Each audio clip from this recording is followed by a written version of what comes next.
publicado una encuesta realmente interesante y que podría ayudar a fijar lo que deberían ser las políticas en los próximos meses o años, ¿no es cierto?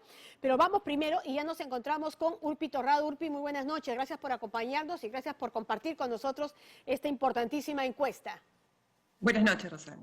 Bien, ¿qué te parece si empezamos con lo que tiene que ver con la situación actual, que tiene que ver con esta incertidumbre respecto a finalmente quién será proclamado o proclamada presidente o presidenta de la República? Primero, frente a todas estas presentaciones que han habido de nulidades, la pregunta es lo que se debe hacer frente a la actual situación electoral. ¿Cuáles son las respuestas? Dice, anunciar un ganador y tomar el aprendizaje para próximas elecciones, 47%. Hay, no obstante, un 51% que son tres grupos que dicen, uno, asegurar que el Jurado Nacional revise todas las actas impugnadas y se resuelva en función de ello. Solicitar la revisión y recuento de todas las actas de votación. Solicitar la realización de nuevas elecciones. Ojo, 16%, 2% no sabe, no opina. De tal forma que hay un 51% versus un 47% que asegura que ya, de una vez, mientras que los otros están solicitando, por supuesto, una mayor revisión. Presencia de indicios de fraude.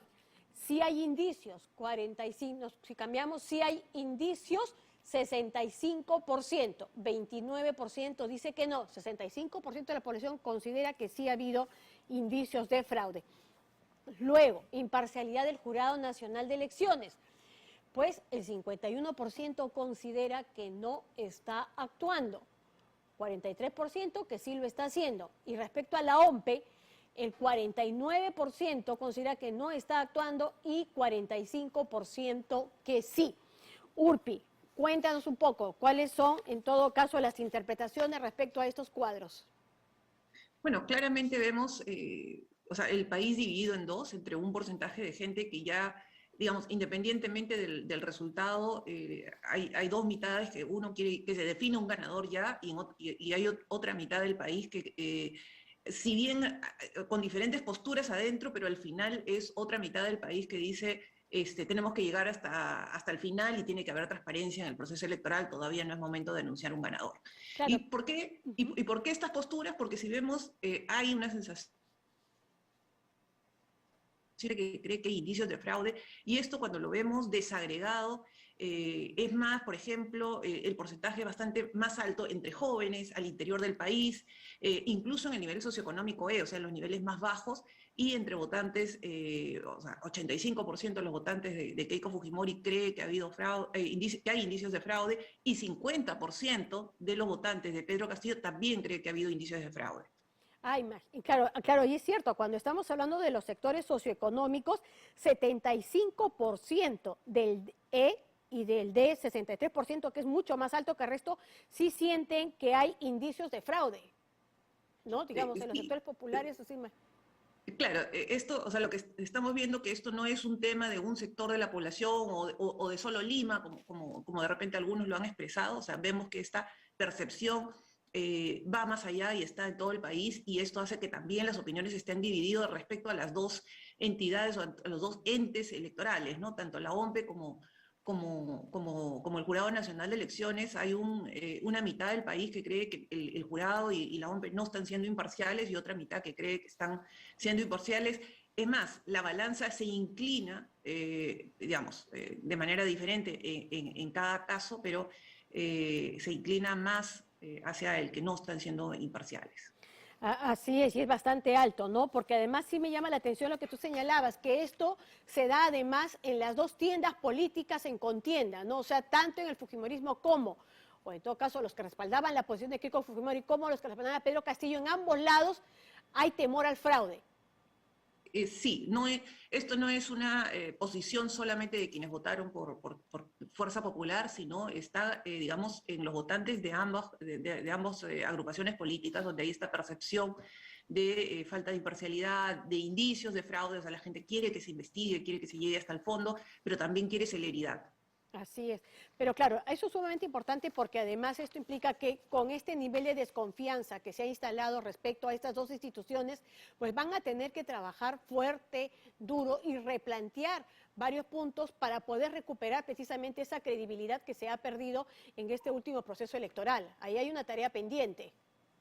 Y es una desconfianza que no, o sea, si bien se ha acentuado en este proceso electoral, esta decepción que había por parte de la población viene desde mucho antes, ¿no? Lo que se está es agudizando una crisis política y social que ya venía o que viene desde de los últimos años. Así es.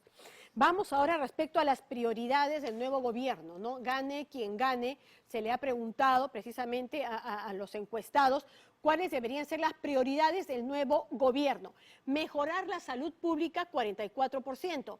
Impulsar la economía del país, 41%, mejorar el nivel educativo, 37%, combatir la pandemia, vacunar, que igual está vinculado a la salud pública, 34%, generar empleo, 29%, luchar contra la inseguridad, 25%, luchar contra la corrupción, 18%, dar estabilidad política, 12%, impulsar los programas, imagino que sociales, 3%, mejorar las carreteras, vías, 3%, impulsar las obras de agua, 2%, y otras respuestas, 8%. Bueno, queda claro que el tema de la pandemia y además las consecuencias económicas son las que siguen marcando al país. Y es importante ver que las prioridades de la población y del próximo gobierno han cambiado. Nosotros venimos haciendo esta pregunta de diferentes formas a lo largo del tiempo y siempre los temas de seguridad, lucha contra la corrupción eran los prioritarios, estaban, digamos, eran los dos temas más importantes para la población. Hoy día, si sumamos diferentes alternativas, vemos que claramente el tema de la salud, la vacunación, la pandemia, es una prioridad y la segunda prioridad es el tema económico, ¿no? Impulsar la economía, generar empleo. O sea, si sumamos, son los dos grandes temas, la economía y la salud como, digamos, las prioridades del próximo gobierno, seguido del tema educativo. Claro, sí me sorprende que la lucha contra la corrupción esté en el 7º lugar.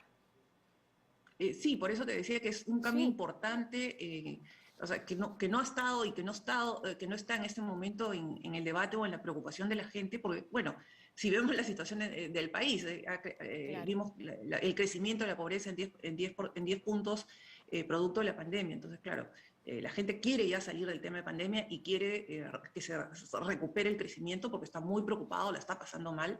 Entonces, estos son temas que han pasado, digamos, a un segundo plano sin dejar de ser importantes, ¿no? Sin dejar de ser mencionados por la población.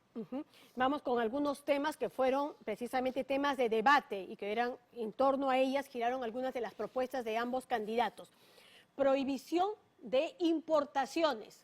Pues en desacuerdo si se da esta importación de prohibiciones el 69%. Y bueno, de acuerdo con que se prohíban 22%.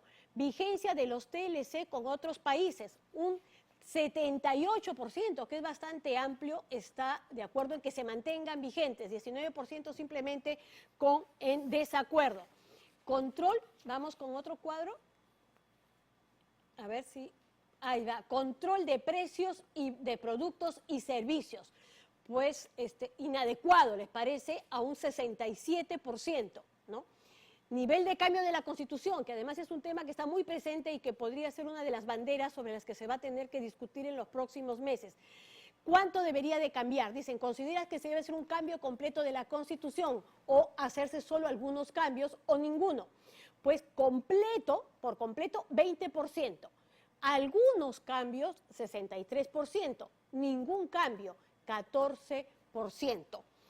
Ahora, lo que sí me cuesta trabajo entender es que muchas de estas posiciones, por ejemplo, han sido de alguna manera pues enarboladas por Pedro Castillo, que ha llegado pues a un nivel bien alto, que en este momento están discutiéndose, hablemos de 49-49 hasta que no resuelve el jurado. Sin embargo, lo que él proponía pues es rechazado. Sí, pero no nos olvidemos que una parte del voto de Pedro Castillo sí es un porcentaje de la población que quiere un gobierno y un estilo de gobierno mucho más radical Pero hay otra parte importante del voto que en realidad era de rechazo a Keiko Fujimori, de gente que buscaba un cambio y que Pedro Castillo significaba para ellos el cambio, lo nuevo, lo diferente, porque no estaba o no tenía ese reconocimiento político, esa trayectoria que de repente tenían los otros candidatos. Entonces, cuando vemos ya qué es lo que piensa la población, estos son temas que han estado en debate todos estos meses, porque sí vemos cambios importantes en la forma de pensar de los peruanos, y es, ¿la gente quiere cambios? Sí.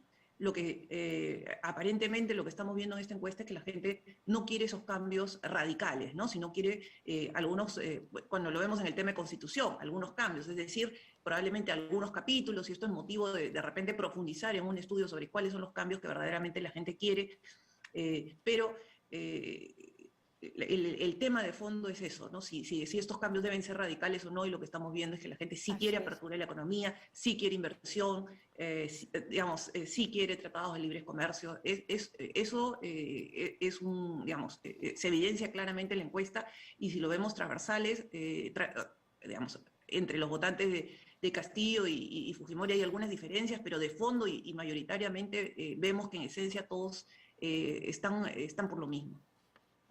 Claro, porque además cuando uno se pone a ver respecto a las regiones, por ejemplo, en el caso de la vigencia del TLC es bastante alto, bueno, en Lima 83, en el norte 77, pero también en el sur 77% y 74% en Oriente, digamos, en el centro es donde menos se entiende, pero sí creo que donde más se da es en el caso del nivel de cambio en la Constitución, ¿no? Donde el 63% es bastante alto respecto solo a algunos. Y esto sin duda, estoy segura, va a ser un tema de debate, y esto va a servir en todo caso de guía para próximas decisiones que podrían tomarse probablemente desde un ejecutivo.